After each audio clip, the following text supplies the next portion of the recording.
So the test is a week from today. I have the practice test to give out here in a bit. Let's start with any questions you guys have. 2A, how do you find the change in A in terms of the change of R? I like your sense of urgency. I cannot finish my sandwich. Let's ask the question. Where are we at again? 3.9, number 2. 3.9. Number 2.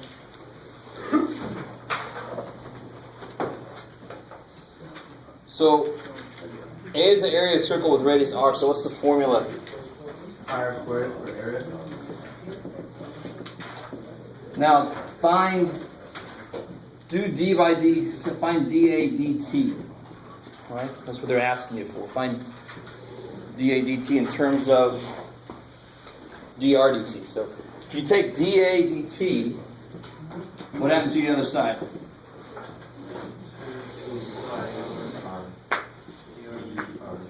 Dr dt, I love it. That's the chain rule piece.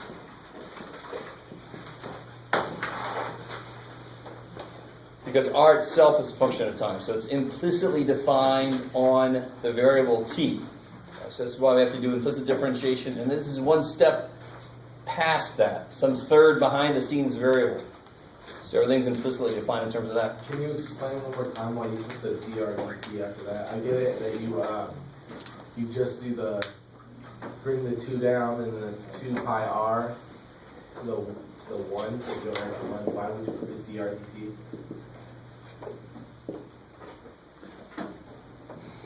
Well, let's see. What would you do if I wanted you to do, let's just make this x. Let's not make that x, let's make that y. How would you find, implicitly differentiate this? You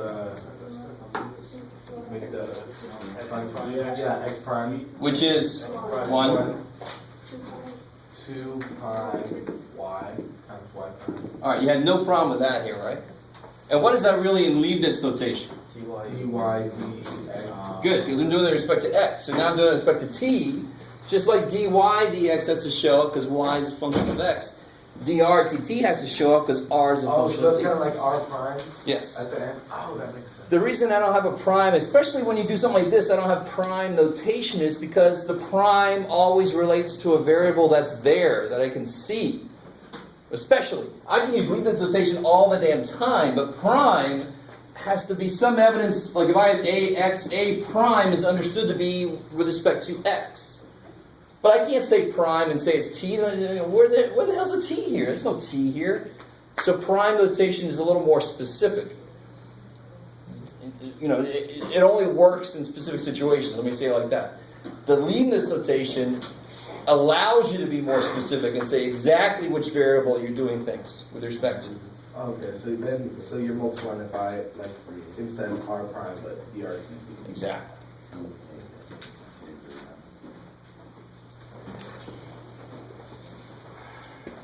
Anything else? B2? Huh? Can we do B2? So suppose oil spills from a Russian tanker. Blah, blah, blah, blah. The radius of the oil spill increases at a constant rate of 1 meter per second. So what is that in symbols? So the radius increases, so it's going to be positive. What's that in symbols? Yeah. So change in radius with respect to time is 1 meter per second, right? The giveaway there is it's meters per second. So since it's radius, it must be dr meters over dt seconds. So there's units. It's kind of nice. It works both ways. Leibniz notation gives you the units better, and if you have the units, you can figure out what the Leibniz notation probably is. Okay. How fast is the area of the spill increasing when the radius is 30?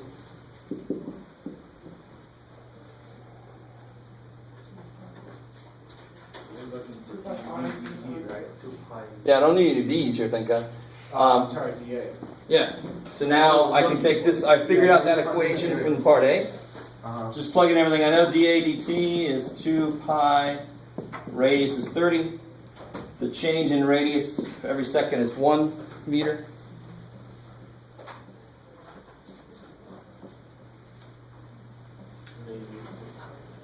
Thankfully, this is meters per second, so at the end, I'm going to have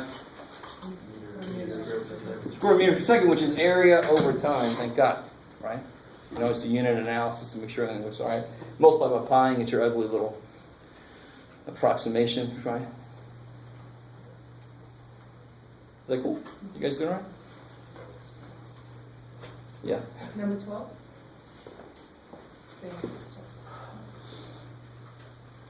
Oh yeah, so I gave you one little thing about this last time.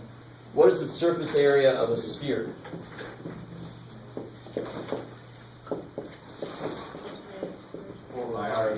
Yeah. Area, so it's square. And we actually got that by differentiating the volume of a cube. If you guys remember that. So this would help you out on number 12. Because they're asking us if a snowball melts so that its surface area decreases at a rate of 1 square centimeter per minute, find the rate at which the diameter decreases when the diameter is 10 centimeters. So 1 square centimeter per minute. 1 square centimeter per minute. What's that in? It's DADT. I like it. All right, cool. And they tell me at a time when the radius is 10? Right? Diameter is 10.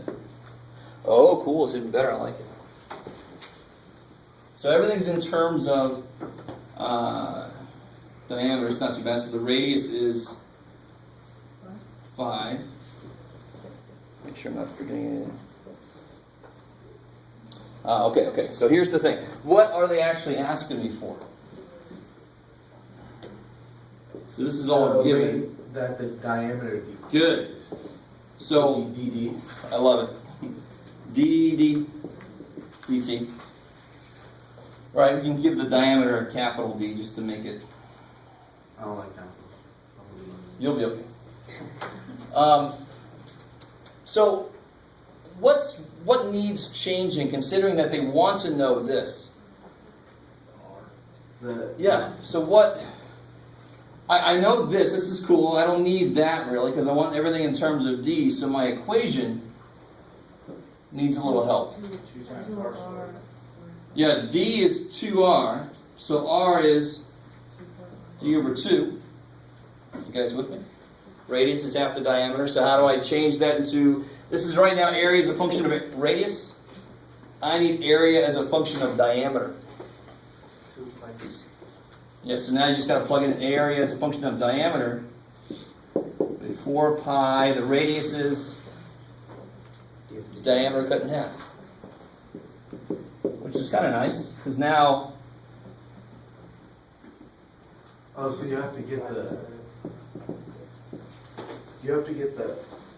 radius in terms of diameter, right? Because that was a... Yeah, since they're asking me about the change in diameter, if I differentiate the equation as it is now, I'm going to get dr dt, which is not d dt. Now, of course, you can just work with the numbers. You can double or cut things in half as you need to. But you might as well start off with an equation that's got what you need in it in the first place. I know this is what they're asking me for, so I want to make sure that's actually in my equation, so when I take the derivative, I actually get what I need. You guys with me on this? Wherever I see radius, I can always replace that with diameter over 2. Right? So just cut the diameter in half if I wanted to. That makes our equation look even better. And so dA dt. Now it looks exactly like the last one we did.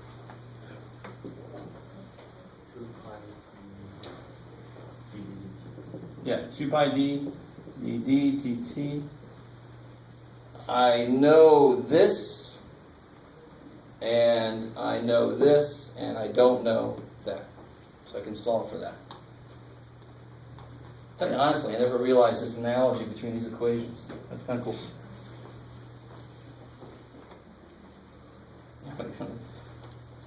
That's good, Jeff. Whatever gets you through your day. And you have to bring the dd dt because it's kind of like the lifetime. Exactly. It's implicitly differentiated. the variable doesn't even show up in there that they're both dependent on. So they're both implicitly functions of time. So once we have that formula, the dA dt equals 2 pi, what do you do now? I'm now plugging everything you know. What do we know? I know dA dt is 1. Plug a 1 in.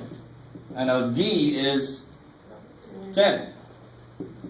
And I can solve for d dt because everything else is known. Right? So at that point, realize that these are just variables in their own right. They look like more, but they're really, I could, y prime, that's variables. You with me? dA dt is just another name for like an a prime, like you're saying. It's a variable in its own right. I can know its value, or I can solve for its value, just like any variable. So this is algebra now at that point. I might be able to get away with giving my 90 students this and then telling them what that is and what that is. Maybe. Because they're pretty good at substituting stuff in. Right? They would freak out because there's a lot of letters in this thing. And each one is a variable. No, the whole thing is its own variable. You guys semi with me? Okay.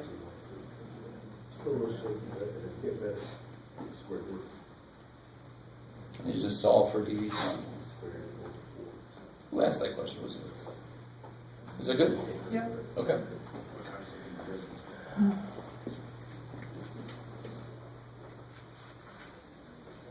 All right. Anything else from homework? Yeah. You do a problem similar to 3.5, number 56.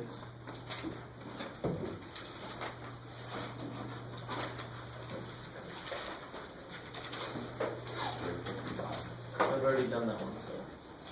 Oh, okay. What was the problem with it? Or Just like the process, I'll like practice it a little bit. okay. Let's see. So the basic idea there is it's a chain rule involving an arc or an inverse trig. So if I had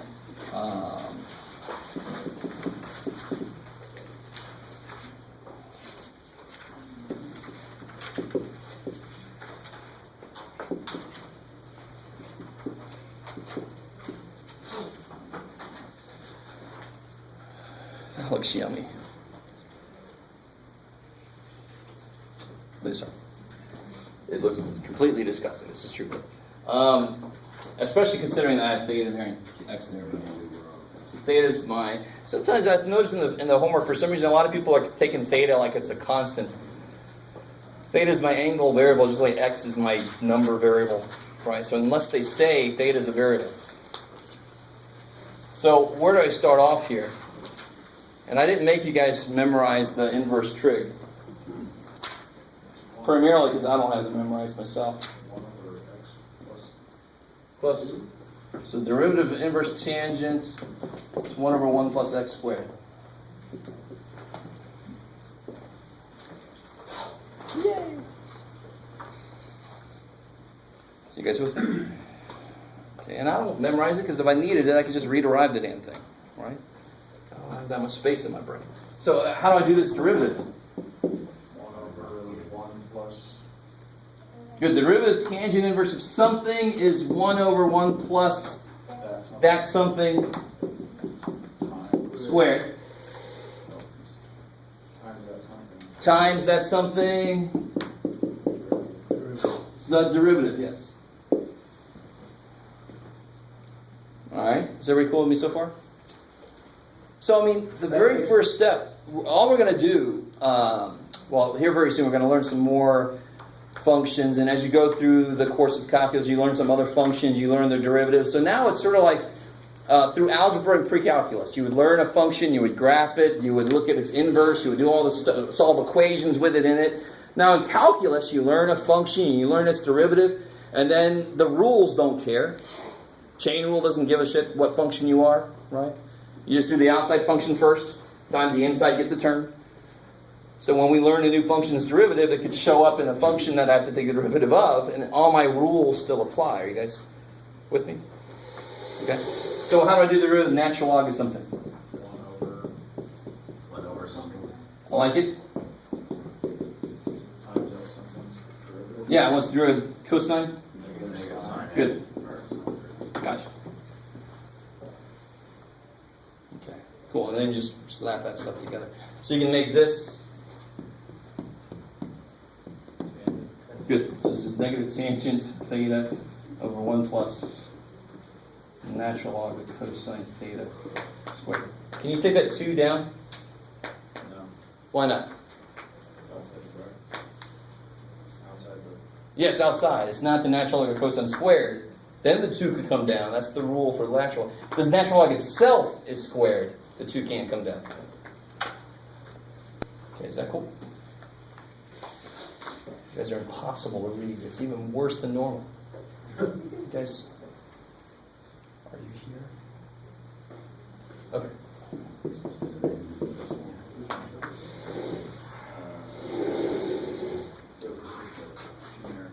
Yeah, I made that up. It's one like whichever number you were talking about. 56. 56 in section 3.5.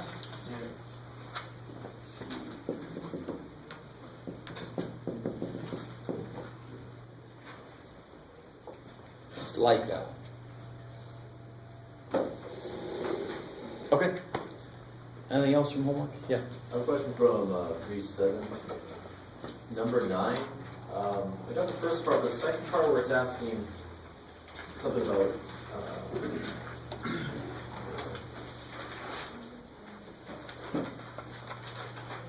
number 9, 3.7. Velocity of the rock when the height is 25 meters. Oh, yeah. It's way up or down. Oh, yeah. So on that parabola, it'd be 2 points, right?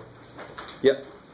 So Varak's height after h equals 15t minus 1.86t squared. So part A just has you, Find the derivative. yeah. So the velocity, what would that be? V of t. 15. Because that's just h prime, right? Yeah, 15. 2 times 1.86. 3.72. Yep. Cool. All right, that's your velocity. And then part A just has you throw a 2 in there, blah, blah. It's easy. All right? Yep. Part B says what's the velocity when it's 25 meters on its way up. So it wants to be 25 meters up on its way up. And of course, this would be a downward parabola. So I'm somewhere over here maybe. I don't know what the max height is. And the second part of the question is on its way down. So your velocity function is in terms of Time. cool. So I've got a question about a height. I can't find the velocity unless I know the time at which something occurs. So take your height and figure out at what time is it here. How do you do that? You have to use your first equation, exactly. Right. The height is 15c. Have fun with that. You're going to, of course, get 2 answers. One of them is going to be the earlier time when it's on its way up, and the other one's going to be when it's on its way down. Does that make sense? Okay, yeah. Because of the parabola. Exactly. Downward parabola. First time is when it's on its way up. Second time is when it's on its way down. I like that. If you know any physics at all, you know what to expect, at least generally. You don't know the number, but you know what should happen. If you don't, you're going to find out. Does that make sense, everybody? I mean, that one's definitely a strange one. But I like that problem because it forces you to know, okay, what do I really need to use this equation, and where do I get what I need? Well, you get it from the first one they gave you. That relates height and time.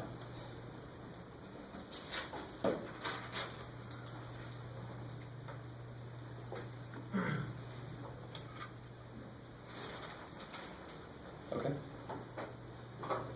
Any other questions? Yeah. On number 6, number 6, number 5 and number 6, just to make sure I'm doing them right. 3.7 or where are we at? 3.7. On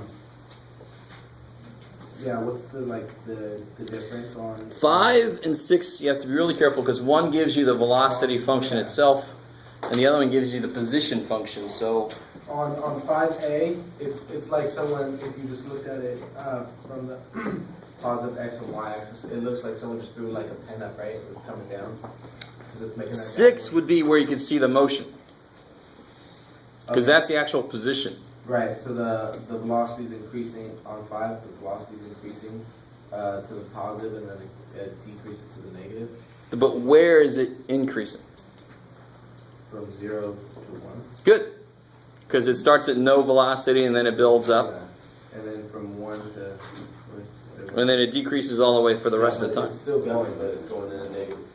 Yeah. Is that the one you have to find the derivative of the velocity and acceleration and velocity both have to have the same sign for it to be accelerating?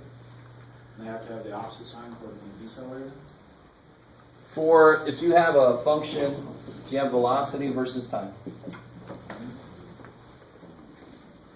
And let's see, they just give us 1. So here the velocity is positive, right? Now, if you're talking about, all they're talking about right here is when is it speeding up, when is it slowing down?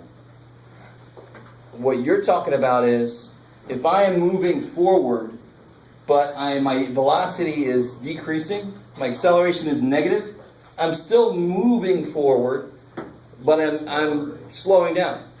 And then if it keeps going, if the acceleration stays the same, I'm going to start accelerating backwards.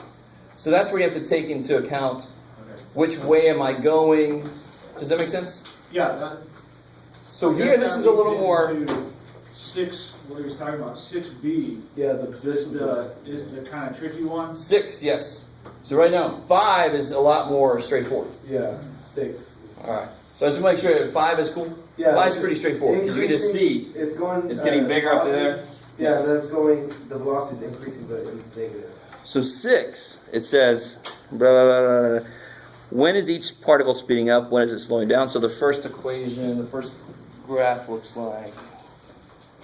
So it's speeding up, slowing down. Let's see if 6 is where you have to be careful.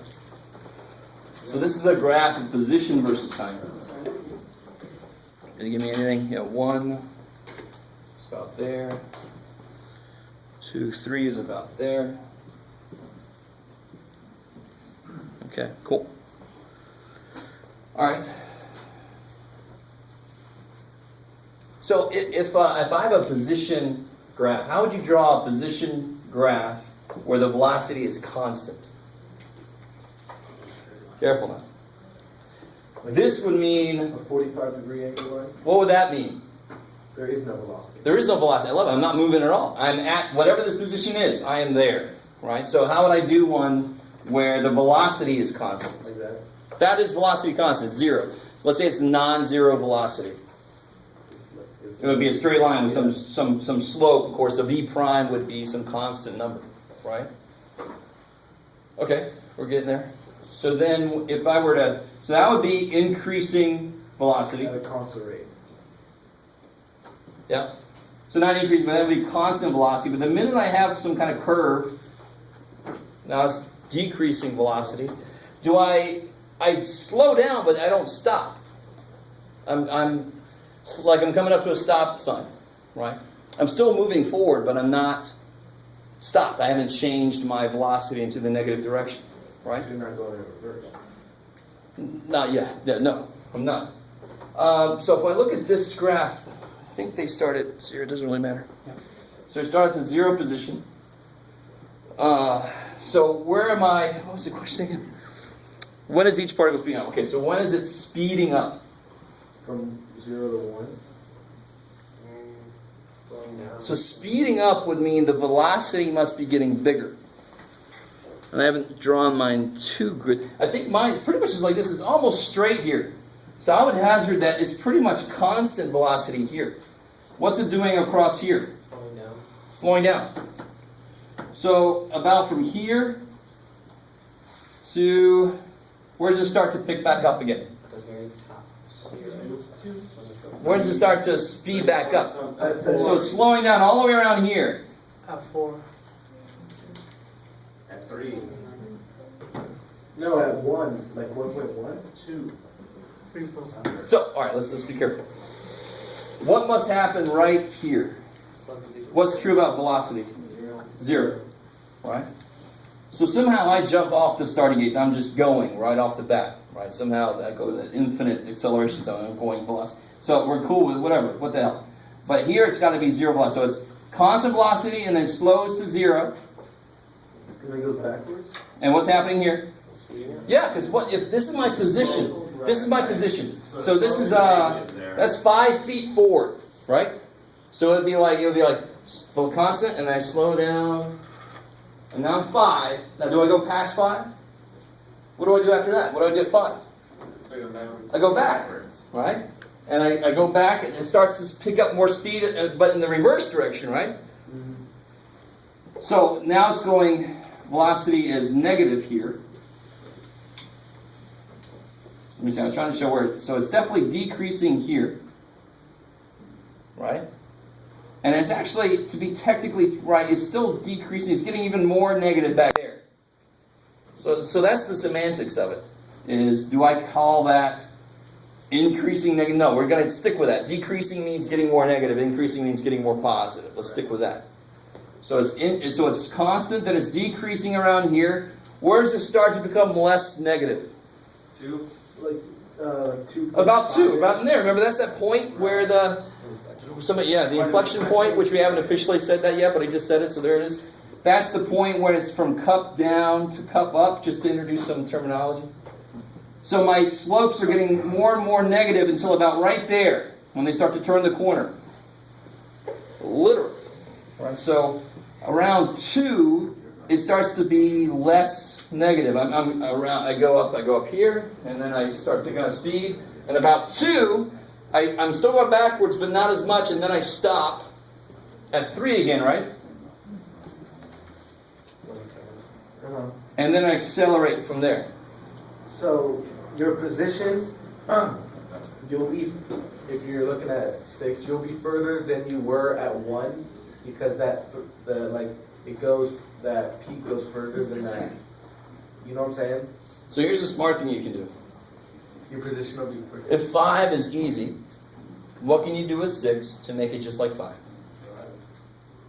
And graphically, you just graph the derivative. So right here, where would that be? 0. So if I start graphing the derivative, where else is it 0? 3. What's true here is positive, right? So it's kind of like it's kind of constant here, and then it starts to slope off, and it goes to 0, and then it's negative, and around right here, remember that point? That was going to be the bottom of our. That's the biggest negative velocity we have, is right about there, and it's still negative, but it's not as much negative, right? I'm backing up like brick wall shit. Start to slow down. And then it goes to 0 again, and then I'm like, oh man, I forgot something. So now I got to go back. So then I speed back up. So this is my attempt to show that it looks almost like a straight line here coming out. That would be a constant velocity. So now it's a lot easier to answer the question about where's it slowing down, where's it speeding up. Maybe. So now it's just like number 5, right? Because now I have a velocity. Now in purple is my velocity function.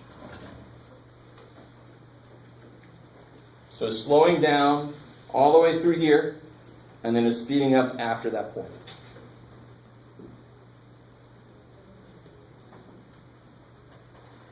You guys love that, I know. If you take one more derivative, then you have the answer, actually. So I just wasn't trying to give that away. If you just take one more. Now if you do the derivative of the purple, all right, so here's where it would be 0. Yeah, so it's negative velocity in here, right? And then it's approaching space, and then it's approaching 0, and then it's positive after that. Whoop. Isn't it like the start of it? Oh, because it's going negative. Yeah, maybe, I don't know if they meant it to be that way, but it would maybe turn back up. I don't know what the hell they mean by that. This is very difficult to tell from the picture. That looks straight to me, but Right. I say screw that, let me just assume it's not. And that's where WebAssign defines your plus and minus. tells you the increase and decrease. Gotcha. So your acceleration is negative all through here, We're gonna start at 0. and then your acceleration is positive all through there. Yeah, I don't know. I'm not. That's me just trying to figure out if they meant this to be a constant or what. I couldn't really tell from the picture. But if we just forget about that piece for a second, I think they meant that to be continuously curving. So like it starts really, really high, and then it starts to curve down. But it almost looked like a straight line to me. That would make this problem even a little bit harder to do. But even then, the acceleration would still be negative all through here. So it's negative acceleration in here. So it's slowing down in here, and then it's speeding up there.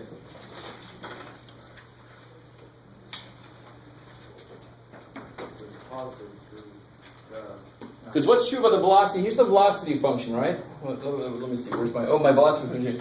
But here's my position function. So I am not going near as fast all the way. It's getting less and less fast until now I'm going backwards, right? I can see that from the beginning. So all the way through this whole thing, I'm slowing down, I'm slowing down, I'm slowing down. The fastest I'm going is like right at 0, I'm going the fastest. And right after that, I continuously slow down, slow down, slow down. And you see that on the purple line, the velocity line, I'm slowing down, slowing down, slowing down until I'm going backwards. All right, that's enough of that problem.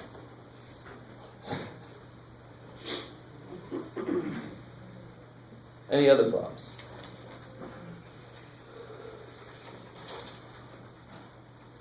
Cool, all right. Let's do some new stuff.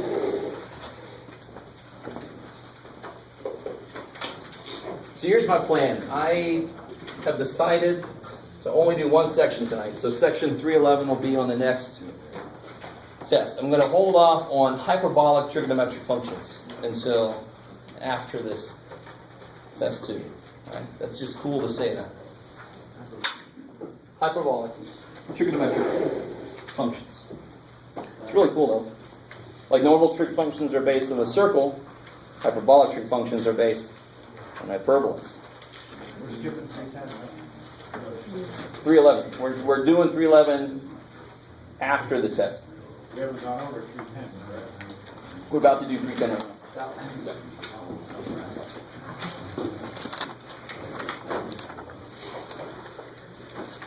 So 310 has got some really cool stuff in it.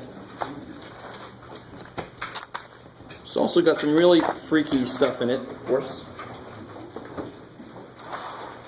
Yay, here's my notes.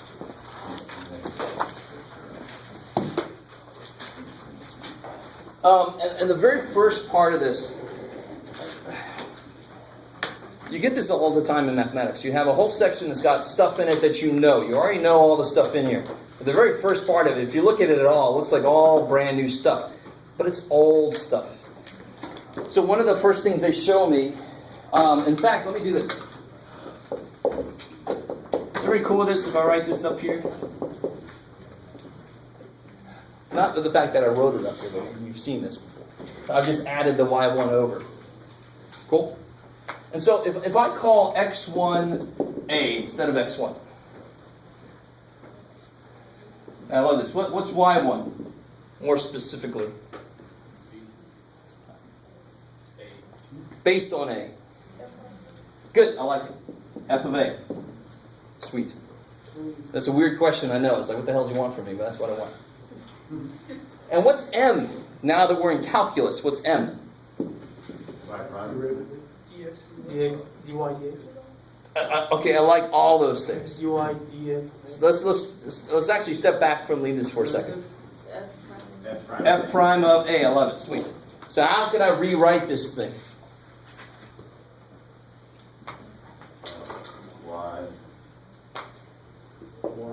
F of A.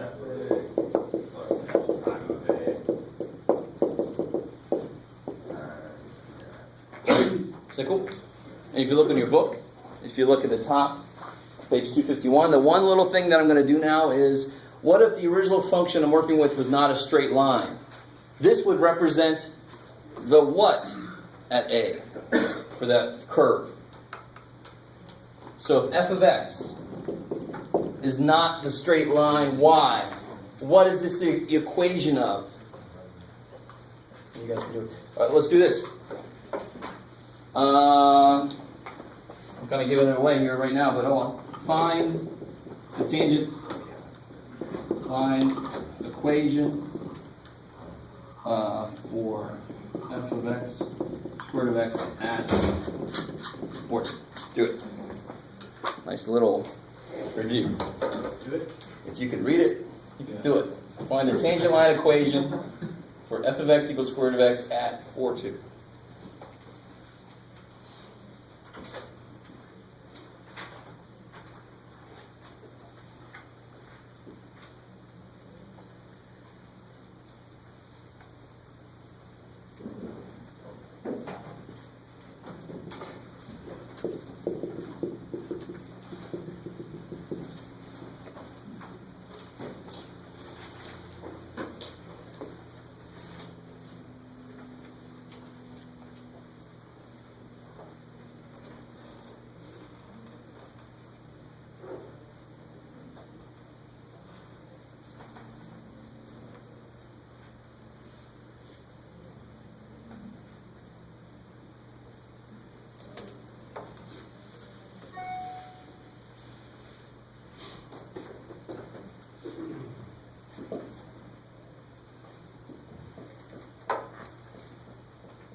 So let me catch up to you a little bit. F of 4 is, of course, 2. That's what we set up here. What's f prime of x? Hopefully 1 over 2 radical x. I like it, right? Because we'll get 1 half x to the negative 1 half. You can rewrite it like that. So if you have 1 half x to the negative 1 half, you're fine. So what's f? What do I need to use there? What do I need this for? On the slope. Slope at 1, 4. So f prime of 4 is 1/4. I like it. So plug in everything I have in here. I get y equals, what's y1? 2, good, right? Plus m, 1/4, x minus x1 is 4. Isn't this y equals f of 4 plus f prime at 4, x minus 4, where a is 4. It's the same damn thing, right? I mean, that's what I'm trying to make. So this is just another way to represent the tangent line to any curve at a point A. You guys with? So we've done this work, we just never really wrote it out like that in general before. So that's nothing new, just the look of it's new. Okay. Now if you really wanted to, you can figure it out, but who cares? Right, that's what I wanted to get from there. Alright, so what can we use this for? I mean, this is nice that this is true, but here's the really cool thing about what we can do. This is stupid cool. If you take any, I don't know if I want to do something over here. If you take any function, any continuous, smooth, differentiable, that's the weird way to catch all that. If it's a differentiable function, you take any point you want to, I don't care what point you look at, and you keep zooming in on that point. You zoom in, you zoom in, you zoom in. What's going to end up happening? What's it going to look like on your screen? Big black. It's going to look like a straight line. You guys semi with me? And of course, that's really the whole idea of when we did limits to calculus. That was the whole idea. Locally, it's like a straight line. So the closer I get to it, the better I capture the slope at that point. Because if I get really, really close, I'm actually getting that straight line that it wants to be. Okay. I'm ascribing to it aspirations, but don't go anywhere with that. So, all right, so here's what the cool thing that this will do for us. if I am really close to that point A, I don't need to use f of x to evaluate stuff. I can use the tangent line equation, which I have completely screwed up there. I can use the tangent line to approximate the values. All right, now that by itself is not very, like, wow, Jeff, you're probably like, I'm not really exactly sure what the hell you just said. But if I'm really close to point A, I don't have to use the function itself to find the output value. I can approximate it with the tangent line. Because we just said, if you get really close to it, it looks like that straight line. It looks like a tangent line. It starts to mimic it. So, let's do an example. Based on what we just did.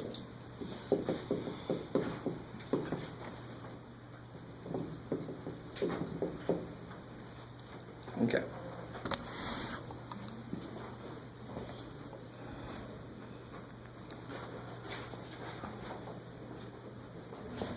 Now to put this thing together here, and really let me take this to the next step. This is the equation for a tangent line of f at A. So what we're really using it for is now the function itself is approximately this for values close to A.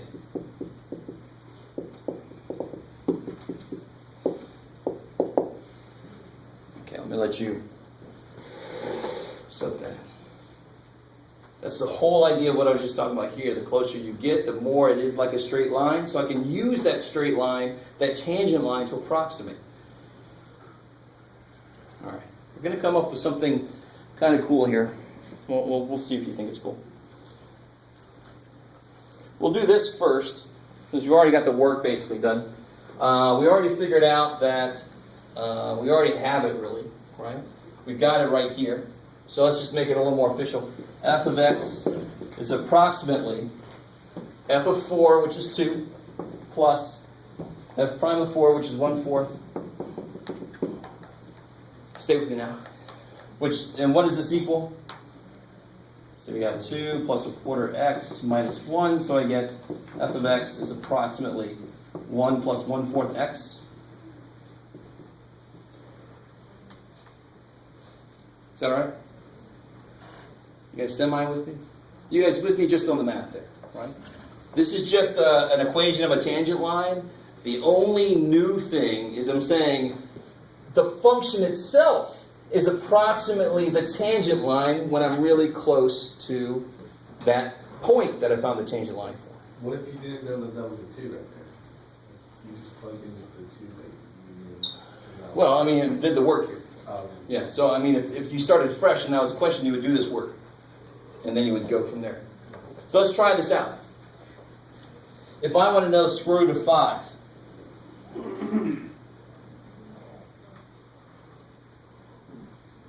right? And 5 is decently close to 4. You with me? So I would say, okay, my function is square root, so f of 5 is approximately supposed to be 1 plus 1/4 of 5. Is that cool? All right, let's try this out. What do you get when you do that?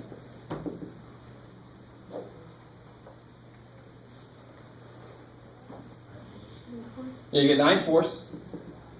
All right, 2.25. Now, somebody help me out. What is the square root of 5?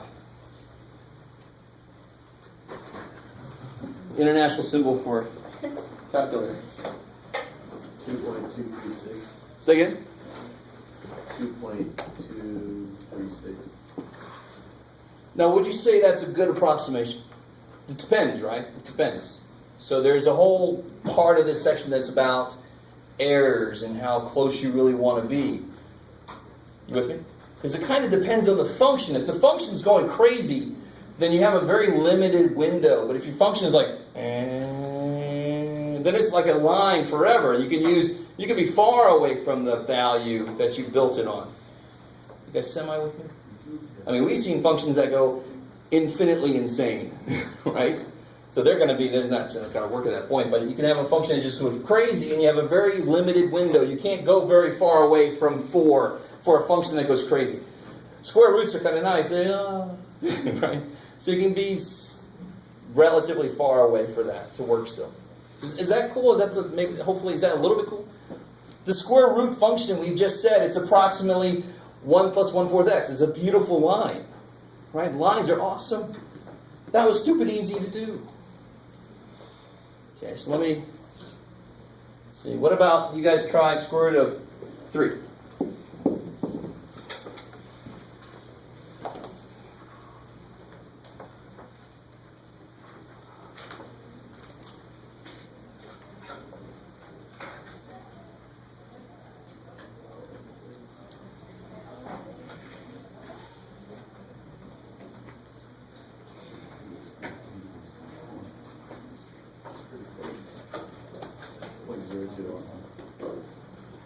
And I can live with that. Of course, it all depends on what you're doing. So what do you guys? So the approximation is 1 plus 1/4 the input, right? So you get 1.75, and the square root of 3 is actually. Should put approximately. Sorry. Square root of 3 is actually.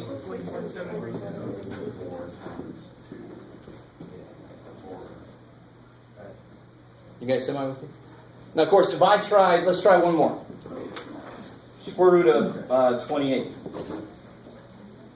is supposedly approximately 1 plus 1/4 of 28. Okay, what's 1/4 of 28? 7? You're thinking ahead. 7 plus 1? 8. Is the square root of 28 approximately 8? No. Hell no. But why is the math okay here? Because we have broken the rules and we have gone way far away from the 4 that we built it around. You with me? This is so key. This is what we built this approximation on. So let me show you something really cool that I can't believe I never did as a student that I just did earlier. I can't even imagine what the hell is in your brain right now. Like, oh shit, do I want to see this? But this is kind of nifty.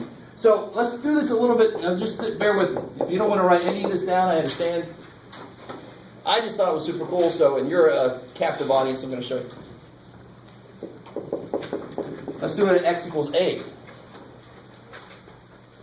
Meaning I can change my point that I want. Why stick myself at 4? Why don't I find a line equation that deals with any point? So if I have root 28, I'm going to put in there 25.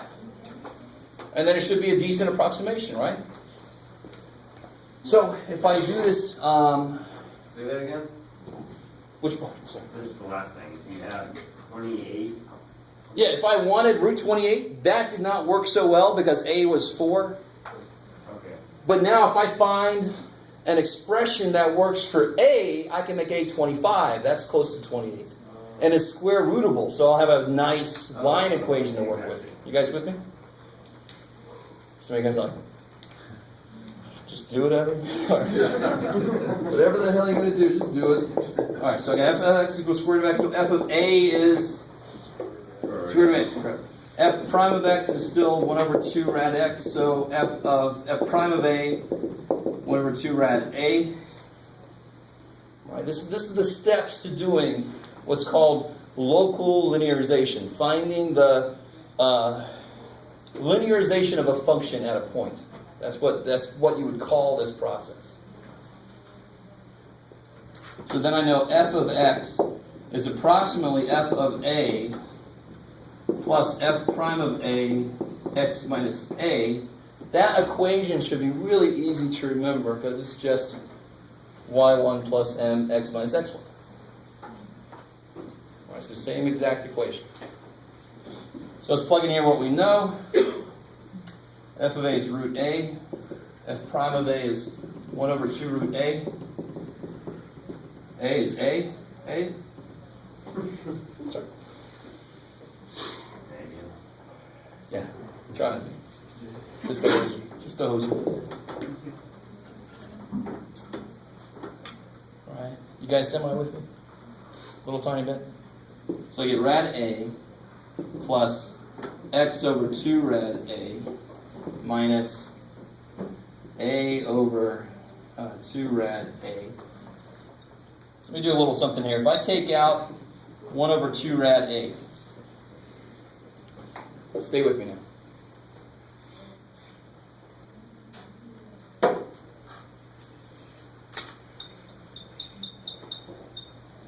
If I take out 1 over 2 rad A, I don't know if you guys are going to be with me or not. This will be, good, 2A. Because if I divide by, if I take an over rad A out, that's actually multiplying by rad A here. 2A plus, this is nice, x minus, I took that bottom out so it says A.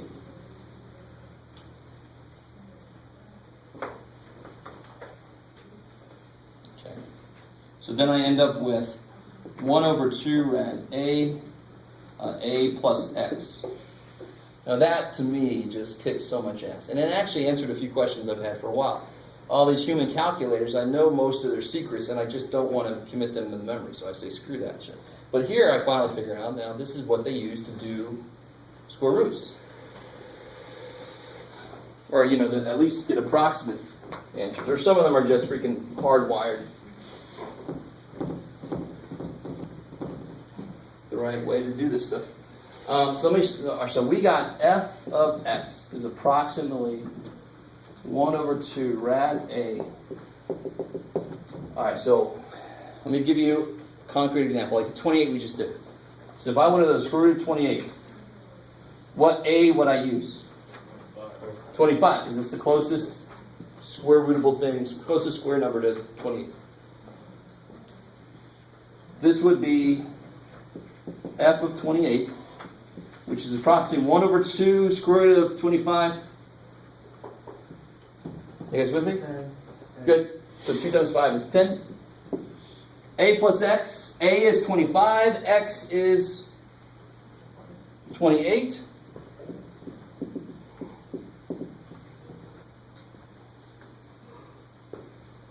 So 53 divided by 10.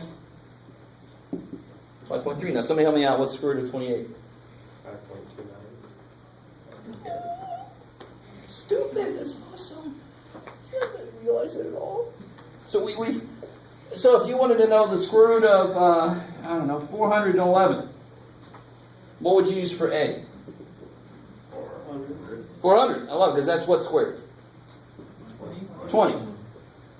So this will be f of 411, which is equal to 1 over 2 times the square root of A. Yeah, 2 times 20 is 40. Is that cool? So it's 1/40th times A plus X. Now go with me for a second. Isn't this the same thing? Now you can be smart about the way you do this. Because 40 goes in each, so that'll be 10 plus 10 plus 11, 400ths. So it's 20 point, whatever the hell that is. 4 is 11, roughly 3. Something like 0.3, roughly. 0.275. So I approximated on my approximation, but I think that's fine. So what is it supposed to be? 20 point what? 0.273. I like it. Cool. Isn't that crazy? Alright, so I think a few of you guys appreciate that a little tiny bit. That's really freaking cool. I don't know if I'm necessarily going to commit that to memory. I actually already have, so I like that. That's cool. So let's do a little less Jeffish kind of problem. Let's just do one right out of the homework here, just to show you what this is like.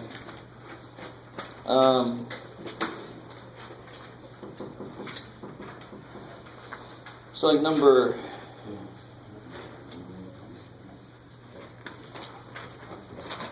8.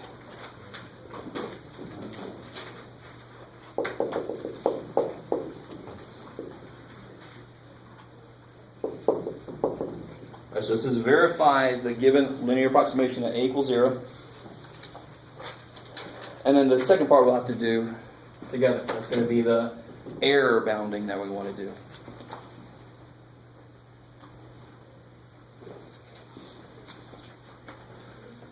So I have f of x is 1 plus x to the negative 3. and I want to do it at a equals 0.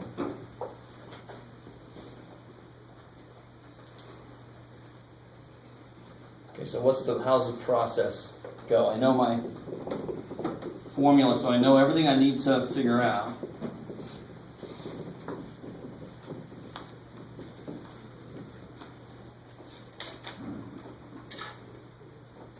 So how do I put this thing together? What do I need for here?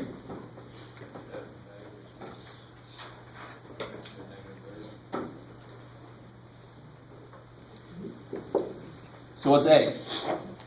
0. So f of a is f of 0 is 1 plus 0 negative third, 1 to the negative third, which is 1. I also need f prime of a, so first I need f prime of x. Okay, what's f prime of x?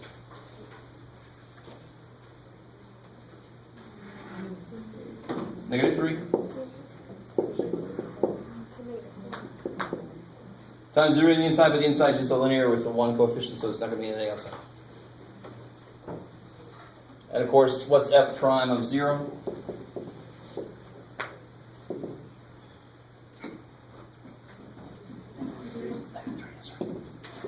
Because 1 to any power is 1. And now I get everything I need. Throw that in there. I get f of x is approximately, actually we can be more specific, which is 1 plus x negative 3 is approximately 1 plus f prime, which is negative 3, so minus 3 times x minus a, but a was 0, right? Are you with me? This is just throwing stuff into a function, finding a derivative, and then throwing it all into an equation. None of this is difficult, but it is really powerful, surprisingly powerful. Of course, it's like having my memory is really strong, but it lasts for about half a second. So the same thing here. It's a really powerful thing. It can take any complex function that you can take the derivative of, and that derivative exists at the point you want it to. You can take the derivative and make it into a straight line. No matter how ugly the function is, if you can take its derivative, you can linearize it. That's really cool. So at least close to that point, you can just use a straight line to figure out the values. That's good for you, Jeff. All right, I understand. So here, I mean, for example, what's an example of something I could figure out here?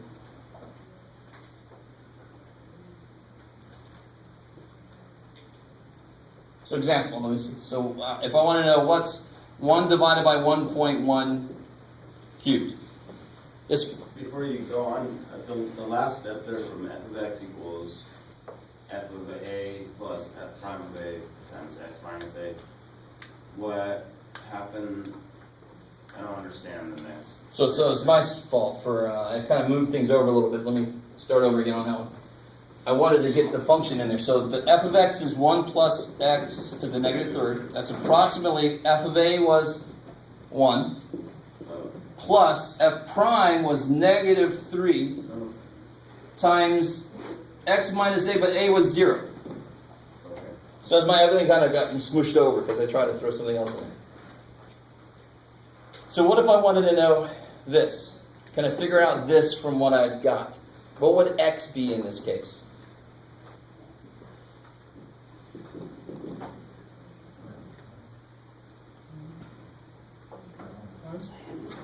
Point 1, right? Are you with me? Because this is probably the hardest part. It's not even that difficult. Write it in terms of what I've used here.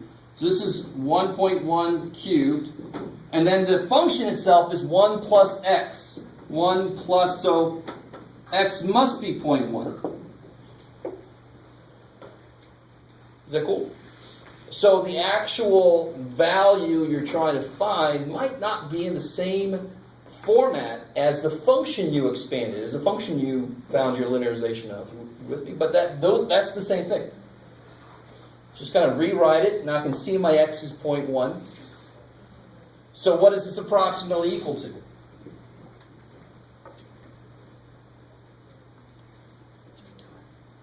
I figured out that this is approximately 1 minus 3x. So considering that x is 0.1, this must be approximately 1 minus 3 times 0.1. Yes, sir. How did you get the 1, 1? So the function itself, let me show you. If I said, if my function is this, and I said, okay, what's f of negative 0.2? What would that look like? 1 minus 0.2. Okay, simplify this just a little bit. 1, 1. I like it. 1 over, 1 minus 0.2 to the third. which is 0.8 cubed, right? So if I gave you that, couldn't you rewrite it, and figure out that x must be 0.2? I mean, it's got to be in this format. X is, in this case, what would x be? X is negative 0.2. So if I start here, how can I make it look like this? Well, 1 plus what is 0.8? Negative. Yeah, 1 plus negative 0.2. So 1 minus 0.2. Bring that back up to the top. What must x be? Negative 0.2. Put it in the same format so I can see what the input actually was. The functions I was using just to get you used to the idea didn't have some internal, it was all based on just x directly, right? Square root of x and so forth. This has got 1 plus x. So when they give me a value, I've got to actually figure out, well, what was x to make that value show up? There's a 0.8, but x must have been negative 0.2 to make it look like that. So coming back to what we got. To make it look like this, x had to have been 0.1. To make it 1.1 to the negative third. So then if I put a 0.1 in, it's approximately 1 minus 0.3. Which is 0.7. Somebody help me out. What is 1 divided by 1.1 cubed?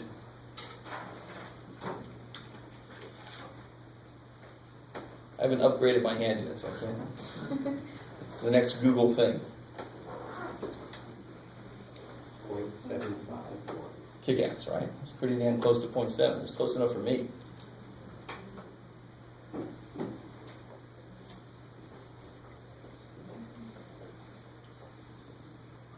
Okay, maybe. So let's look at this. Let's look at this on the calculator. Let's see what's going on.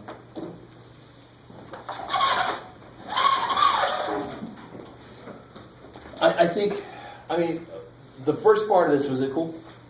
If you do enough of these things, you start to see this is just the process you go through. To get this piece, you throw it into the function. To get this piece, you get the derivative and throw it into that derivative. And then that piece is pretty much given to you.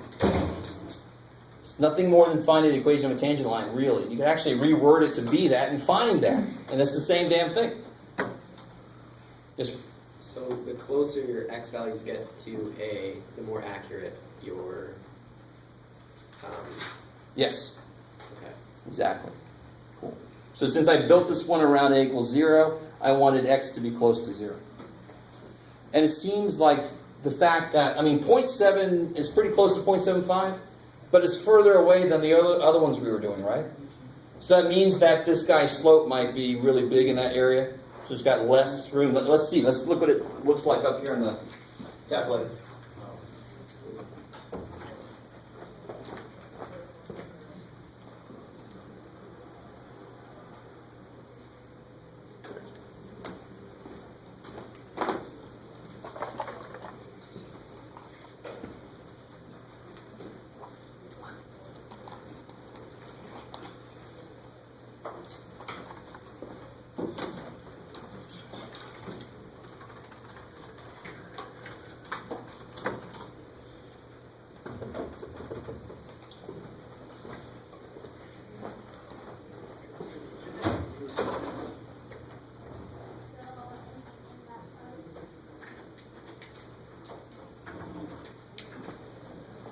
Okay. The blazing speed.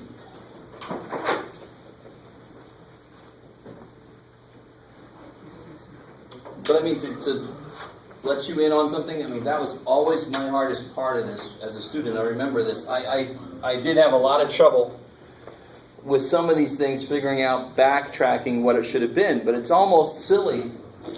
Just look at what's in there. You just say 1 plus x equals 0.8. Solve for x.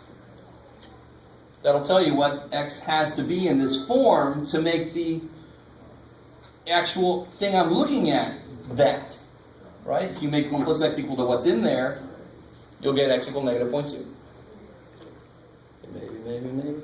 What was the point of finding the 0.1 down there? Because the approximation depends on x.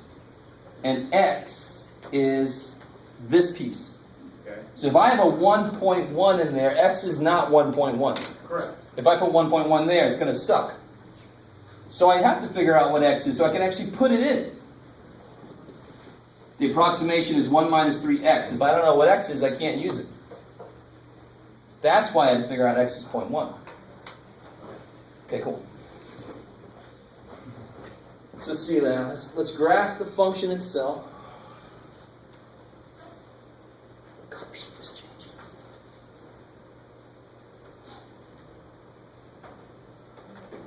Oh, the blue ring of death. Okay. Y equals. Alright, so we've got 1 plus.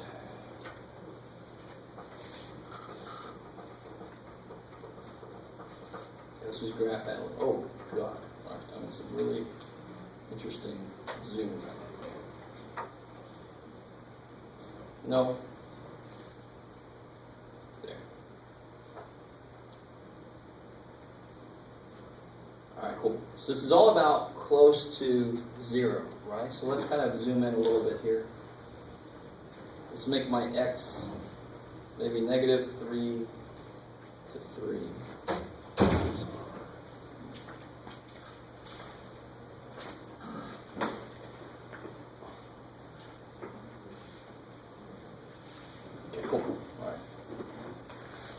So let's see if we can get a little closer here. Let's see. Let's make it negative 2, 2, and let's make y negative 4 to 5.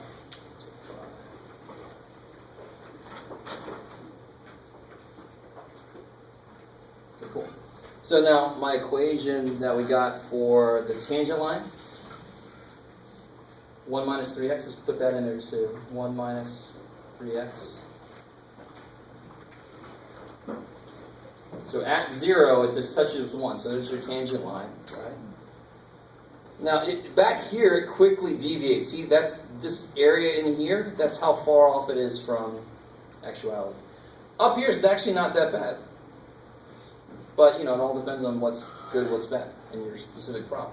Let's see. I want to zoom in just a little more. Start playing around, Jeff. Negative 1 to 1. See what that looks like.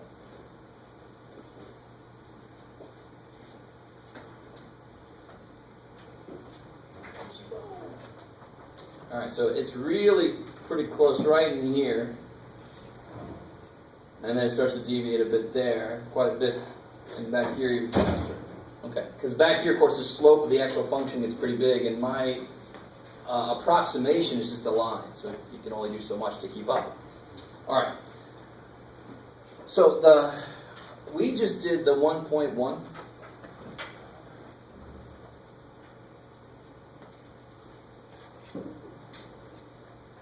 Oops.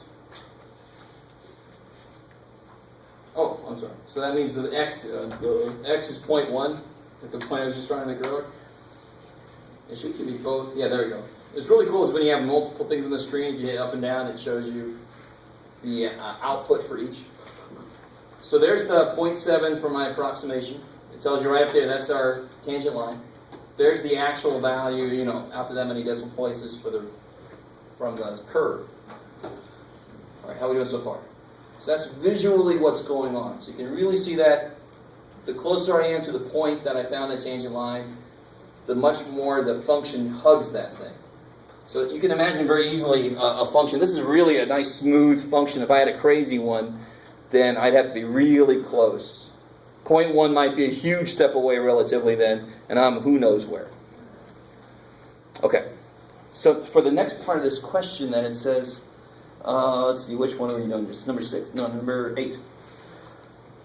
Determine the values of x for which the linear approximation is accurate to within 0.1. So what the hell does that mean? How do I... And of course it's just coincidence that their 0.1 is the same as my 0.1, but the approximation is 1 minus 3x. And I want that to be accurate to within 0.1.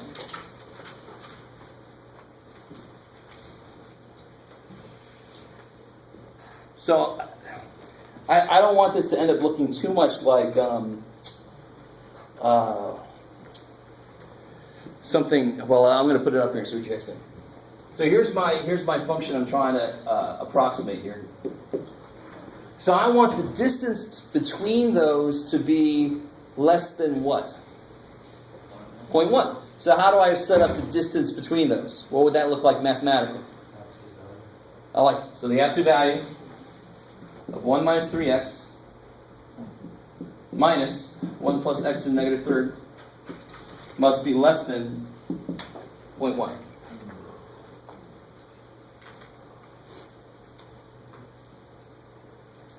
Yay, Jeff.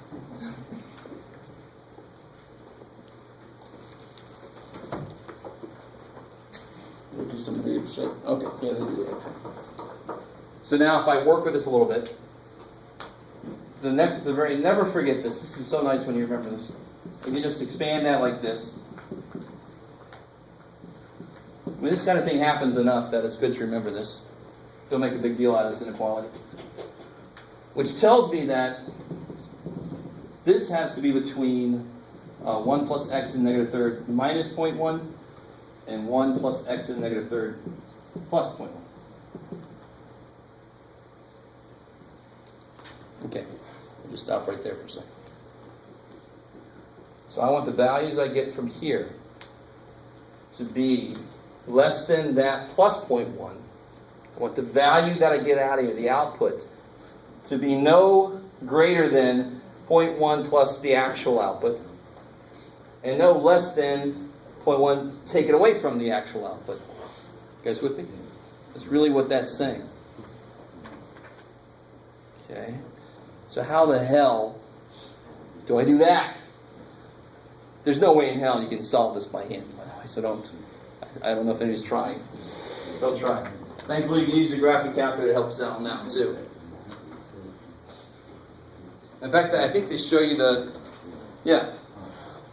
page 252.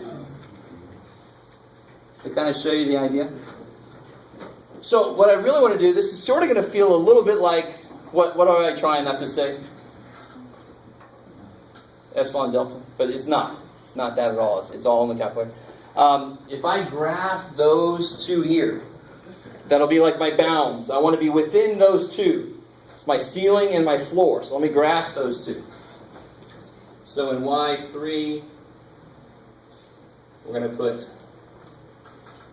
How did you get to that thing? I can't remember. Let's not do that. Yeah, you can do that. Screw it. I'm not going to. Let's just put it all in there. There's a way to reference Y1, but screw it. 1 plus x to the negative 3 minus 0.1 and 1 plus x to the negative 3. You can have two graphs. Oh.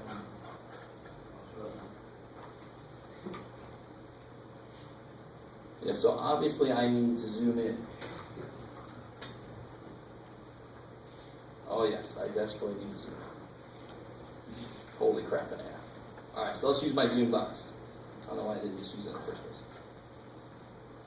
So if you look at the book, it kind of shows you what we want to kind of end up with. I want to get a picture where I can see the intersections between the ceiling and the floor and my tangent line.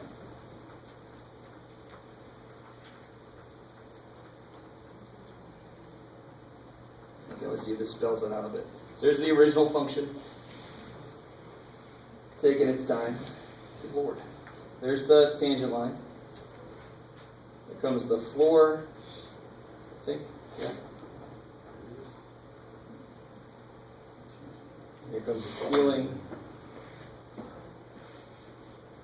All right, I can do a better job. Let's see. You guys with me so far? It looks a little bit more like the book. I'm going to expand it just a little more, and I can do that directly by, well, screw it. Let's use Ebox.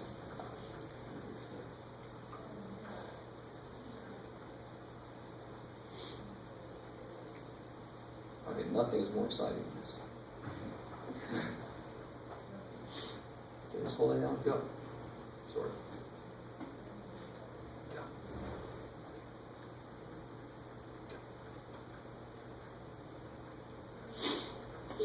So I want to be sure that I capture that intersection. So let's see what that looks like. All right, here we go. Good heavenly. All right. So there's the tangent line. There's the floor, the minus, and the ceiling. Now, see how the ceiling is not really required? And if only this had color, that'd be awesome. Casio actually has color, but they also lose some things. So what's really important here is, here's my tangent line. Let me see. Do I have a laser? Was I looking for that before? It's probably better if I don't have a laser. So my tangent line is a straight one. It meets the floor right there, right? And then it meets the floor again somewhere back here. With me? That's the important parts. That's where it sort of feels like the epsilon delta proof when we had to do that same thing and we saw where it was contained. So the ceiling has no real purpose here. That was my maximum, but it looks like all of my guesses are below, which makes sense. The tangent line, here's the curve. The tangent line is going to be always below the actual values. You with me? So it's the floor that's going to keep me in. The ceiling's like, what am I doing here? So let's take him, well, I don't want to regraph this thing and wait another 20 years. Let's find this intersection back here. This is where things get a little gross.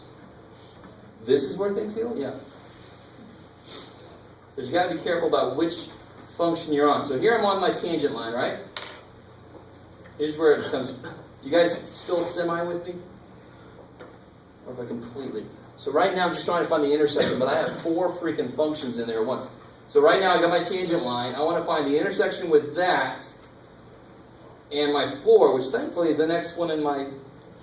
That's good. So I get negative 0.1162, blah, blah, blah. So I can go back. X can be from negative 0.1162, blah, blah, blah, up to... I'll just find the other intersection.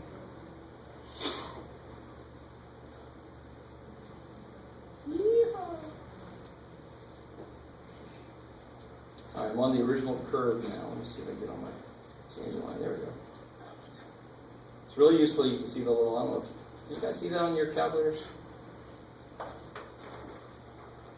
So I'm right on top of that guess. So I want the tangent line and the floor, the minus 0.1, I want that intersection. And I get 0.144.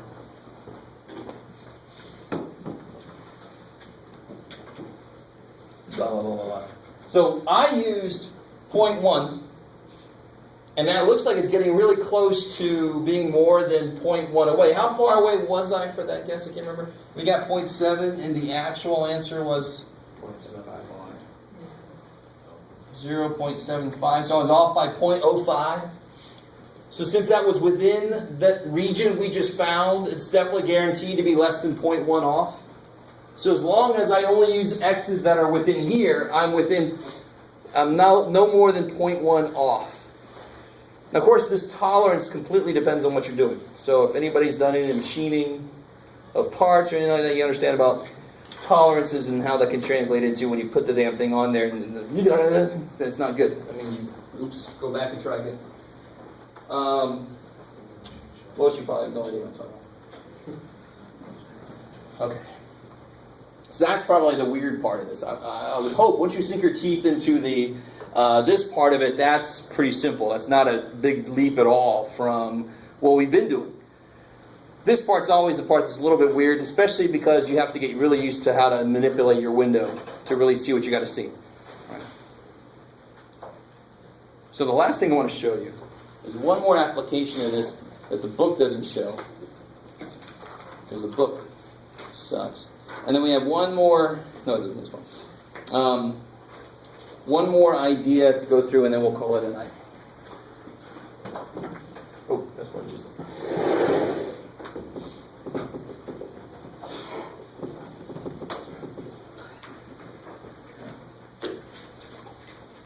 So, if I gave you, remember this kind of problem? Let me see, where do I have that work? Do I have it with me? No, that's right, I remember.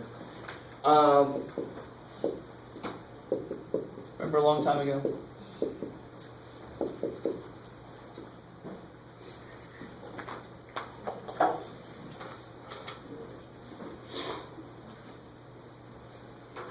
Alright, come on, Jeff, what the hell, man? Doesn't exist, but it's... You can't say that. That's what I'm trying to You cannot determine the answer because it's currently indeterminate. I mean, I'm not trying to make a stupid pun, although most of the time I am. The reason we call this indeterminate form is because I can't determine it. It's divided by 0, but it's also 0 on the top, so I don't know. So the actual instructions for this specific problem, I went back in time and I got it, would be make a table of values to do this. I'm not going to make you do that. If you graph this thing, let's clear all this crap out of here. Go away. Go away. Go away. Alright, stay with me now. Don't go. Don't do that. Okay. So if you graph 9 to the x minus 5 to the x divided by x, your calculator can... Oh, I'm already where I want to be. That's cool. I think I am.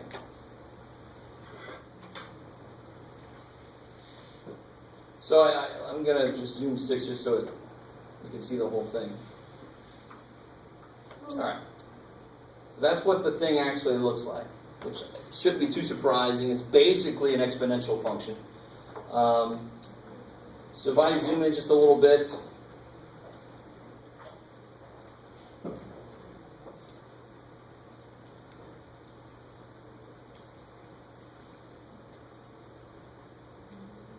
see a little bit. That's what I'm looking for. I want to see where's it going at x equals 0. Now, of course, if you try to do, I can't remember if I did this with you guys. If you try to do the value at 0, the calculator says, what? Because I can't do it either. So the calculator says, I can't do it either. So what you want to do then is you can do something like this. You can say, calculate the value 0.0001. There you go. So it's roughly that. All right? You with me? So that's the best we can do by hand, supposedly.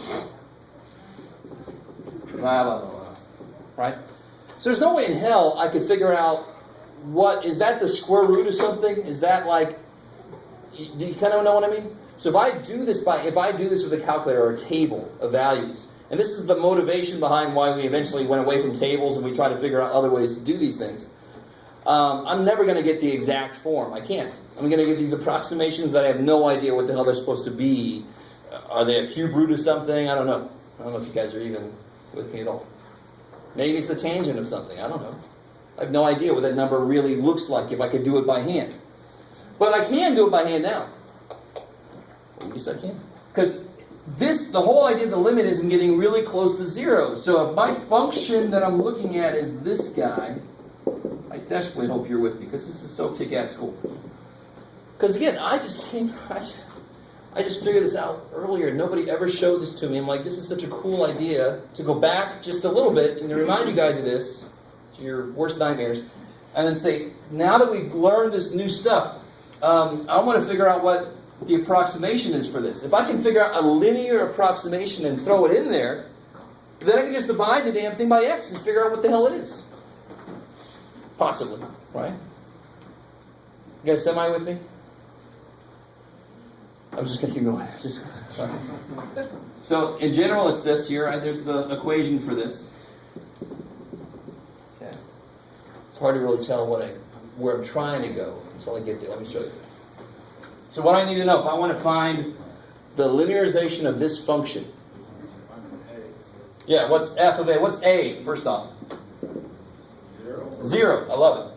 I want to get close to 0, so I want to expand this thing around 0. Equals 0. So what's f of 0?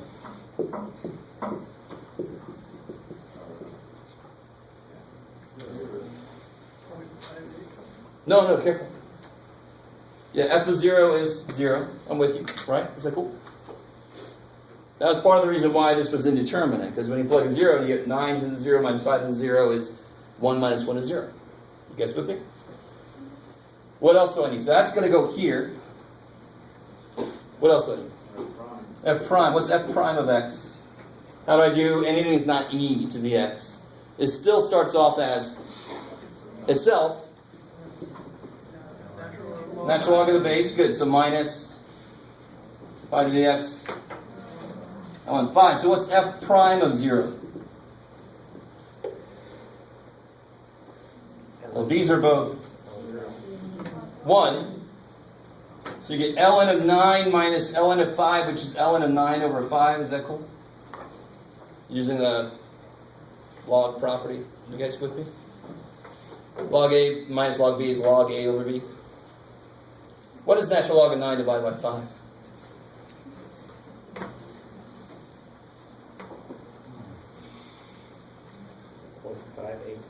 Interesting. So what does this mean? I did that just a little bit too early. Shit. So what's the approximation to my function? What's the approximation to this numerator? It's going to be approximately f of a, which is 0, plus f prime, which is this, times x minus a, which is 0.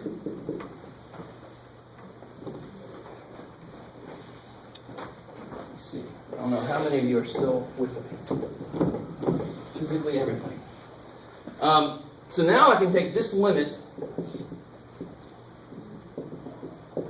and say this is equal to, and I know it's equal to because the limit is getting closer and closer to 0, and this local linearization gets better the closer I get to 0. So then